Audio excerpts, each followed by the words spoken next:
आज मुझे आप सबके बीच में आकर के अत्यंत प्रसन्नता की अनुभूति हो रही है कि कौशाम्बी जनपद के आलमपुर में आज से 6 दशक पूर्व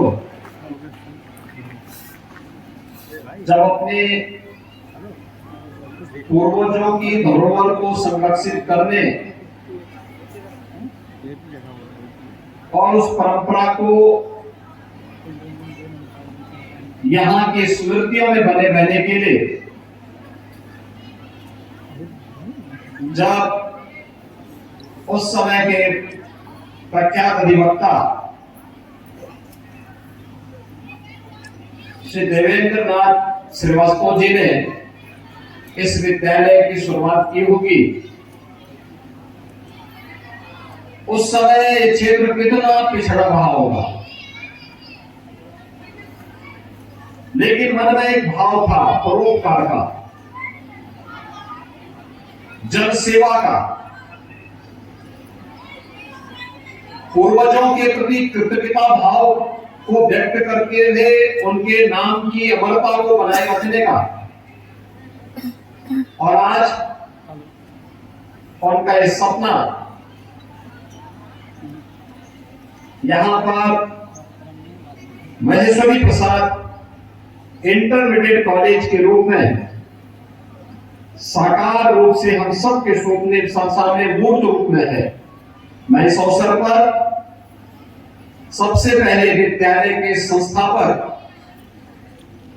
स्वर्गीय श्री देवेंद्र नाथ श्रीवास्तव जी को और उन्होंने अपने पूर्वजों के प्रति, पितृ परंपरा के प्रति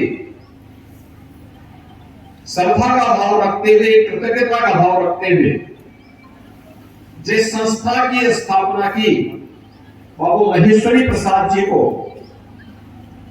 दोनों की स्मृतियों को मैं नमन करते हुए विनम्र श्रद्धांजलि अर्पित करता हूं। भाइयों बहनों, हम सब जानते हैं श्री विक्रमनाथ जी ने कुछ बातें कही, खासतौर पर यहाँ पर बालिकाओं की शिक्षा के लिए। मैं जिलाधिकारी से कहूंगा कि वे एक अच्छा प्रस्ताव बना करके दें, जिससे यहाँ के बच्चों की उच्च शिक्षा के लिए भी एक उत्तम केंद्र हम यहाँ पर दे पाएंगे। और मार्गदर्शन स्वयं प्रोफेसर संगीता श्रीवास्तव कुलपति के रूप है, उनका मार्गदर्शन, उनके मार्गदर्शन में जो महाविद्यालय बने वह इस क्षेत्र की उच्च शिक्षा की आवश्यकता की पूर्ति करेगा। इसके अलावा हम सबको एक बात को ध्यान रखना होगा। देखिए, वर्तमान में एक नया अवसर आया है, प्रधानमंत्री मोदी जी ने एक अवसर दिया है राष्ट्रीय शिक्षा नीति के माध्यम से हमें आगे बढ़ने के लिए। एक काम, हमें बच्चों को शिक्षा से, उसके पाठ्यक्रम से तो अवगत कराना ही है, लेकिन अभी से उसको कुछ नए कार्यक्रमों के साथ भी जोड़ना पड़ेगा। स्किल डेवलपमेंट के ऐसे कौन से प्रोग्राम हो सकते हैं जिनमें वे बच्चे पारंगत हो और पारंगत होकर के फिर उन्हें आगे बढ़ने के लिए एक नया मंच मिल सके। इस पर हमें अभी से प्रयास करना होगा, जिसमें हमने पहले सरकार ने 2-3 प्रोग्राम आगे बढ़ाए हैं। एक वन डिस्ट्रिक्ट वन प्रोडक्ट, जिले के अंदर कौन से ऐसी विशिष्ट उत्पाद है जिसमें रोजगार सृजन की अनंत संभावनाएं हैं, उसमें नयापन हम क्या दे सकते हैं, इसका शोध का, इनोवेशन का केंद्र हमारे विद्यालयों को बनना पड़ेगा। दूसरा, विश्वकर्मा श्रम सम्मान या पीएम विश्वकर्मा योजना, परंपरागत हस्तशिल्पी और कारीगरों के प्रशिक्षण के लिए भी हम लोग एक नए अभिनव प्रयोग को आगे बढ़ा सकते हैं। सरकार इसमें भी अच्छा सपोर्ट कर रही है। एक पक्ष यह विद्यालय का आना चाहिए, यह राष्ट्रीय शिक्षा नीति में आपको पारंगत कर देगा। पुलिस के सभी अधिकारीगण, विद्यालय के सभी अध्यापकगण, अभिभावकगण, विद्यालय अपने शिष्य के प्रति यही बात करता था, यही भाव व्यक्त करता था कि उपदेश का सार यहां से शुरू होता है, जो आज भी तैत्तिरीय उपनिषद में हम सबको इस बारे में देखने को मिलता है कि सत्यम वद धर्मम चर, यहां से शुरू होकर के और फिर मातृदेवो भव, पितृदेवो भव, आचार्य देवो भव, अतिथि देवो भव, इन सभी का पालन करते हुए, यानी अतिथि यानी देवो भव का मतलब उनके प्रति कृतज्ञता का भाव, श्रद्धा का भाव, अंतःकरण से श्रद्धा का भाव। अगर किसी ने कुछ किया है तो उसके द्वारा किए गए योगदान के प्रति एक कृतज्ञता का भाव। पिछले 59 वर्षों में हजारों बच्चों ने यहां से शिक्षा अर्जित की होगी। वे ज्ञानवान बनकर के समाज में निकले होंगे। समाज में अलग अलग क्षेत्रों में वे अपनी सेवाएं दे रहे होंगे।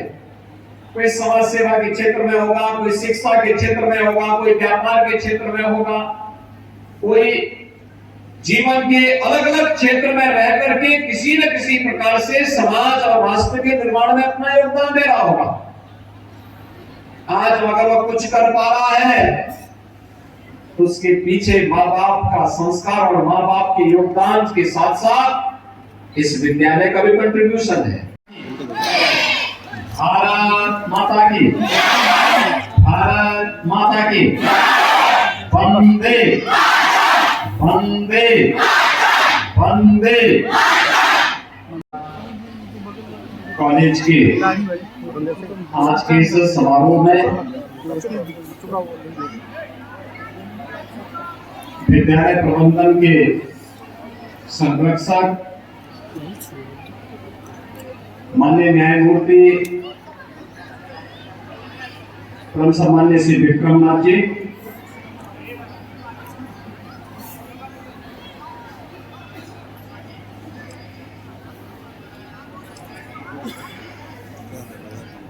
उत्तर प्रदेश सरकार ने मेरे सहयोगी मंत्री श्री स्वतंत्र देव सिंह जी, माननीय कुलपति इलाहाबाद विश्वविद्यालय प्रयागराज प्रोफेसर संगीता श्रीवास्तव जी, माननीय सांसद, आप रामचंद्र मानस पढ़ते होंगे, उसमें तुलसीदास जी ने एक बात कही। उससे पहले आप जितने भी धार्मिक ग्रंथों को पढ़ेंगे और भारत की परंपरा के बारे में जितनी भी जानकारी लेंगे, आपको एक बात की जानकारी जरूर होगी। वो हम एक ही प्रेरणा देते हैं, श्रीमद् भगवद गीता हो, रामचंद्र मानस हो, या अन्य जो भी ऐसे जो भी हमारी ऐसे पौराणिक परंपरा से जुड़े हुए स्थल हैं या ग्रंथ हैं, वे हमें एक बात की प्रेरणा देते हैं, श्रद्धावान भक्ति ज्ञानम। बिना श्रद्धा के ज्ञान नहीं प्राप्त हो सकता। श्रद्धा के लिए कृतज्ञता का भाव हमारे मन में होना चाहिए कि किसी महापुरुष ने अपने पूर्वजों की स्मृति को बनाए रखने के लिए इस विद्यालय की स्थापना की। और आज आप देख रहे होंगे, आज के समय में भागम भाग का जब समय है, लोग अपने स्वयं के व्यवस्था के लिए अगर भाग रहे हैं, तब आज से 60 वर्ष पहले इस विद्यालय की स्थापना होती है। और वर्तमान में मुझे देखकर के बहुत प्रसन्नता हुई